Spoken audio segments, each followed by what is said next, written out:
Okie dokes, let's go and have a look at some really fancy cabins.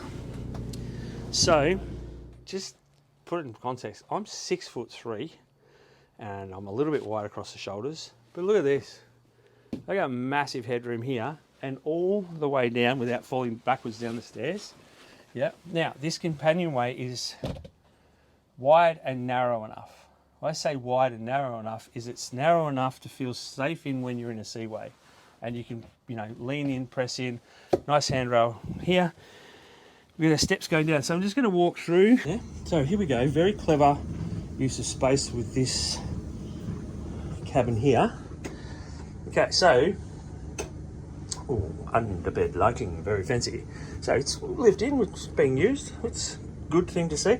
But this I thought was really clever. It's sort of got that, you can see the bed's quite low, but what I do is you see this step down, you can step down in here and I'm 6'3" and I've got full head height up here. All right, so I've got plenty of room and I'm standing right next to the bed. So it makes it, but you're also sort of locked in here. So you can put your shins against the bed, lean your shoulders against this little wall here. I'll show you a stand down. So when you stand up, you've got this nice little press up here with your shoulders, and you can put your pressure, with the blanket there, and it sort of snugs you in if you're in a bit of a seaway.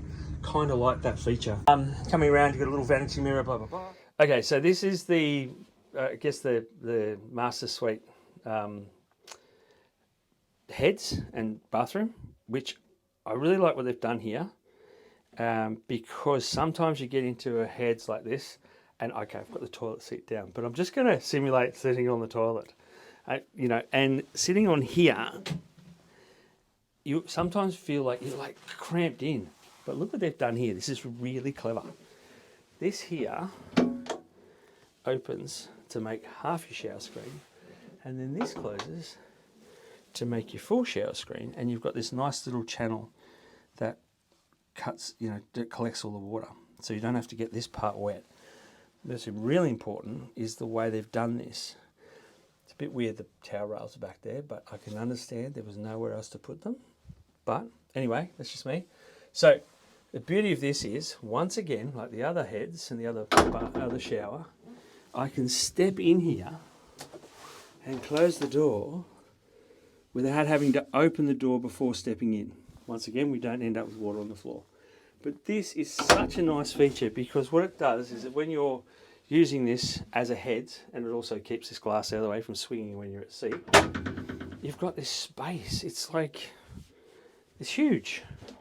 And you've got a decent amount of space to stand at your sink, do all your things. You've got this nice, I can really do some lippy here. It's lovely. Oh, fix my hair, get my mascara right.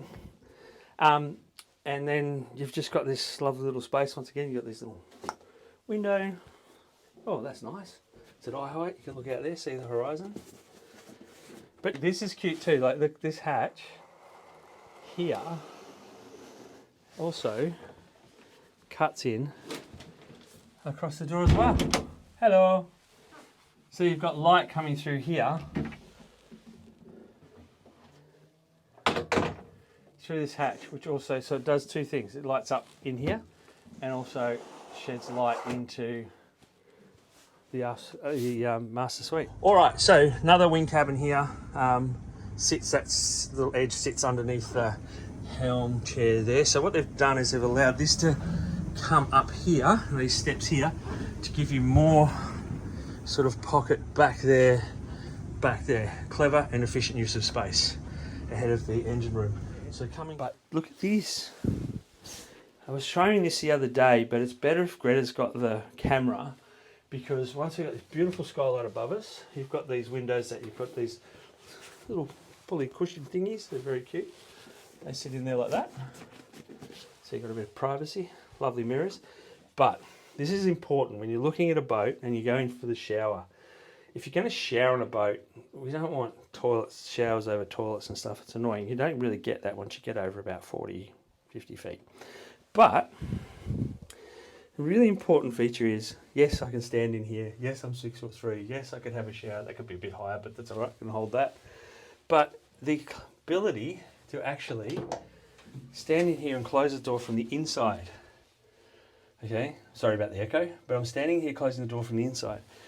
recently on a boat, we had to, what you could often have to do is you have to stand out here, step back a bit, Gretz, stand out here, you have to bring the door all the way around to step into this little shower cubicle and then close the door, which is really good when you're having a shower. That's okay. What happens is all this water on the back of the door. To get out, if you have to open the door, all that water is just going straight on the floor.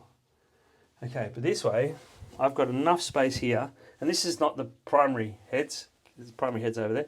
Enough space here to swing the door in to get out. Yeah, cool. Nice sinks. Everything's really well turned out.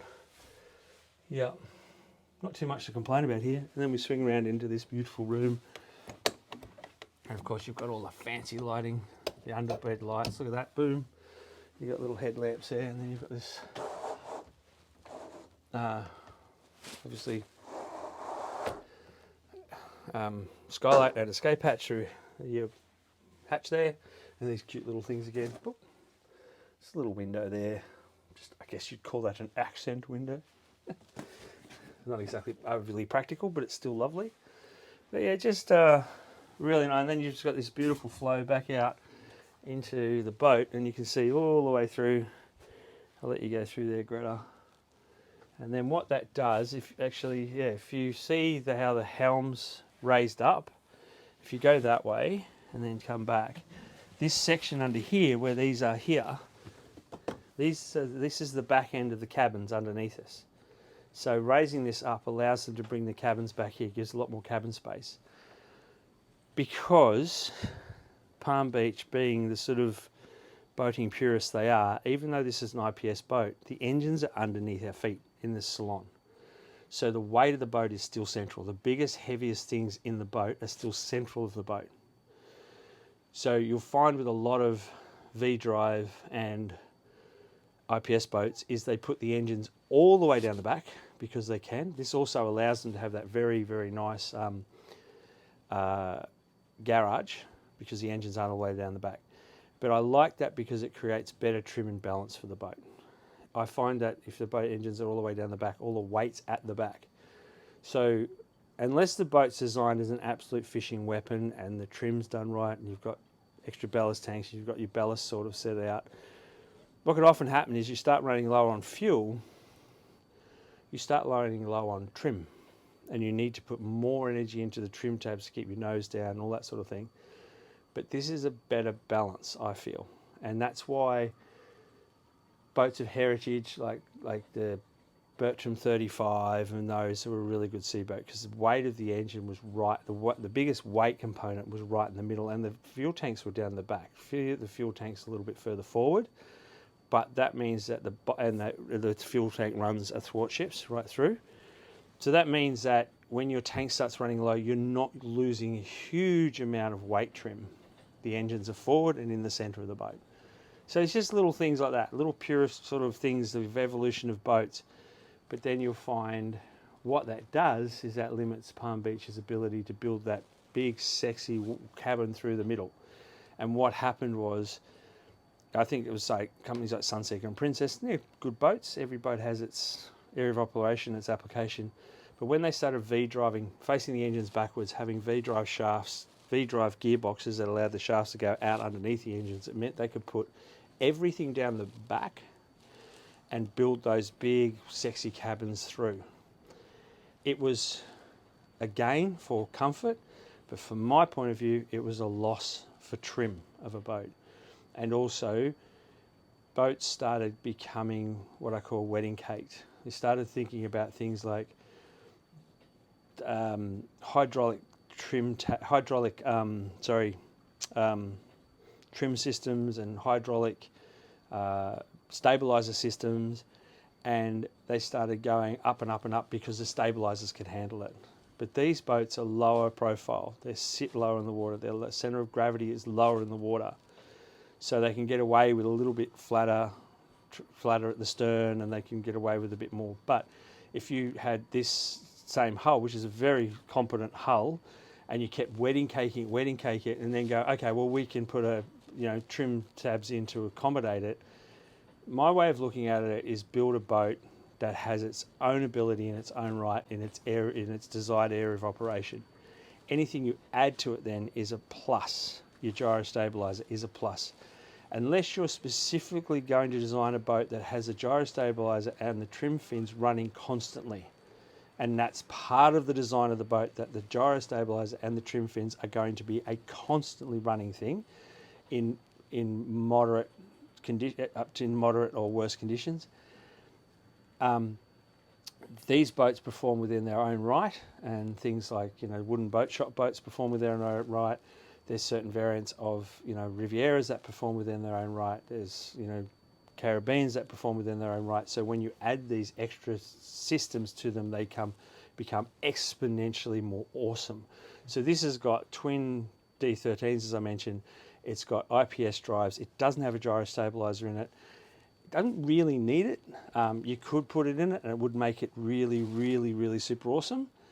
But, you know, it's designed to do what it does, and that's be a really efficient and also attractive weekender and you know, week away with the family kind of boat.